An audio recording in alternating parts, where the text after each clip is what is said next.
औरत के नखरे वही मर्द उठा सकता है जिसकी परवरिश एक अच्छे माँ ने की हो। उसकी माँ ने ये सिखाया हो कि बेटे तुम किसी की बेटी को ब्याह करके तभी लाना जब उसके हक और सम्मान के लिए लड़ सको, वरना किसी की बेटी की जिंदगी बर्बाद ना करना।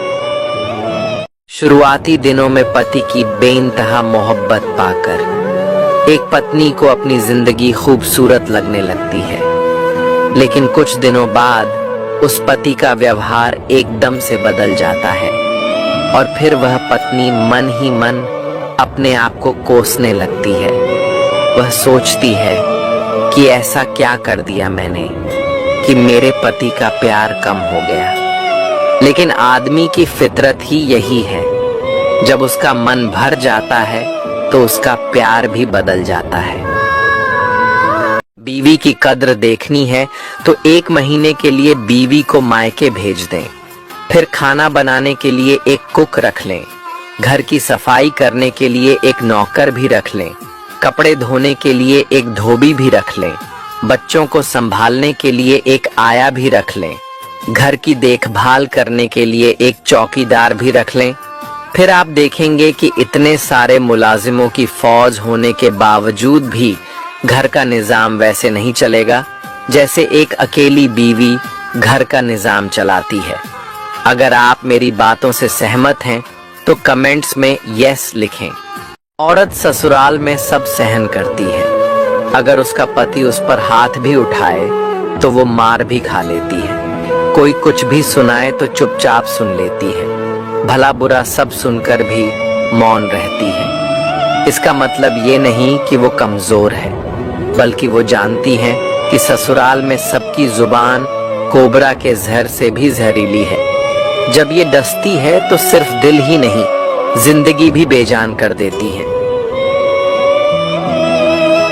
शादीशुदा जोड़ों को अक्सर इस बात पर रोते हुए देखा गया है कि हमारी बेजोड़ शादी हुई है, क्योंकि मेरा जीवन साथी मुझसे बिल्कुल अलग है, यानी मेरे जैसा नहीं है। तो याद रखें, जोड़ हमेशा उलट ही होता है, तभी वह जोड़ बनता है। कुछ नहीं तो अपने जूतों पर ही गौर कर लीजिए। दोनों जूते देखने में तो परफेक्ट लगते हैं, लेकिन अगर गौर करेंगे तो दोनों ही जूते एक दूसरे से बिल्कुल अलग होते हैं। अगर एक जैसे होते तो फिर उनका जोड़ कोई दूसरा होता। याद रखें, हम सभी एक पहेली में पैदा हुए हैं और जुड़कर एक दूसरे को पूरा करते हैं। एक की कमी को दूसरा पूरा करता है, इसीलिए अपनी जिंदगी किसी गलत फहमी में बर्बाद न करें।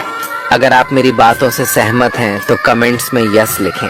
शादी ऐसे इंसान से कभी मत करना जो सिर्फ अपने माँ बाप के लिए हुए फैसलों पर जिंदगी जीता हो। उसकी खुद की कोई राय नहीं होती और ना ही कोई वजूद, क्योंकि ऐसे डरपोक इंसान के साथ कोई भी औरत रोती ही मिलेगी, क्योंकि जो अपने लिए आवाज नहीं उठा पाया वह पत्नी के लिए क्या खाक उठाएगा। तड़प होनी चाहिए एक को दूसरे से बात करने की। अगर प्यार में वक्त मांगकर बात की जाए तो उसे फॉर्मेलिटी कहते हैं, मोहब्बत नहीं। रिश्ते प्यार और भरोसे से चलते हैं, लेकिन जब दिल टूट जाए तो सिर्फ खामोशी बचती है। साथ तो जन्मों का था, पर सफर में कहीं दूरियां आ गई। कभी तुमसे बात किए बिना चैन नहीं आता था और आज बात करने की वजह नहीं मिलती। लोग कहते हैं कि पढ़ी लिखी लड़कियां परिवार में एडजस्ट नहीं कर सकती, तो एडजस्ट करने का मतलब क्या होता है? गूंगे बहरे बन जाओ, गलत को गलत मत कहो, दिन भर ताने सुनो, माँ बाप के लिए गलियां सुनो, किसी से अपनी दिल की बात ना कहो, एक 4 दीवारी में घुट घुट कर जियो। अगर इसी को एडजस्ट करना बोलते हैं तो एक पढ़ी लिखी लड़की क्या, किसी भी लड़की को एडजस्ट नहीं करना चाहिए। जो पत्नी वफादार होती है उसे धोखेबाज पति मिलता है, और जो पति वफादार होता है उसे धोखेबाज पत्नी मिलती है। ऐसा क्यों होता है? बात कड़वी है मगर सच है। अगर इस पेज में नए हो तो अभी फॉलो करें, क्योंकि अगर नहीं किया तो बहुत कुछ मिस कर दोगे। क्योंकि इस पेज में हम आपको वो सारी मनोरंजन देते हैं जो आप चाहते हैं। तो देर किस बात की है, जेबी को अभी फॉलो करें।